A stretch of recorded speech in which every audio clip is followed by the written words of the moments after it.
মাত্র দুদিন আগে বয়সভিত্তিক এশিয়ান শ্রেষ্ঠত্বের মুকুট জিতেছে বাংলাদেশ অনূর্ধ্ব-19 ক্রিকেট দল। এমন অর্জনের পর স্বাভাবিকভাবেই সব ক্যামেরার ফোকাস বাংলাদেশের যুবাদের দিকে। গতকাল দেশে ফিরতে রাত হয়ে যাওয়ায় বিশেষ কোনো আয়োজনের ব্যবস্থা করেনি বিসিবি। তাছাড়া বোর্ড সভাপতিও দেশের বাইরে, তাই অনেকটা সাদামাটা ভাবেই তাদের বিমানবন্দরে বরণ করা হয়।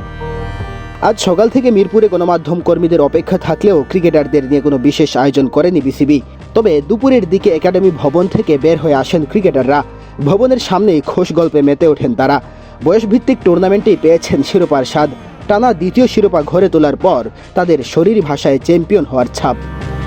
গত আসরেও অনূর্ধ্ব-19 দলের হয়ে শিরোপা জিতেছিলেন পেসার মারুফ মৃধা। এবারের দলেও তিনি ছিলেন গুরুত্বপূর্ণ সদস্য। দুই আসরেই বল হাতে প্রতিপক্ষ বোলারদের শাসন করা এই তরুণ পেসারের এখনও লজ্জা কাটেনি।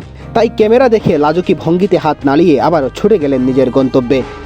এর আগে গতকাল রাত 11টায় হজরত শাহজালাল আন্তর্জাতিক বিমানবন্দরে পা রাখেন দলের ক্রিকেটার সহ কোচিং স্টাফের বাকি সদস্যরা।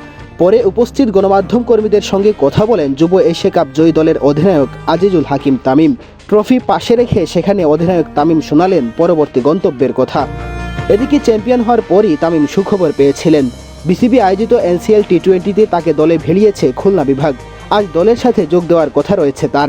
এবার জানা গেল এনসিএল টি-20 খেলবেন যুব এশিয়া কাপ জয়ী দলের আরেক সদস্য পেসার ইকবাল হোসেন ইমন। মেহেদী হাসান তালহা, বাংলাদেশ প্রতিদিন।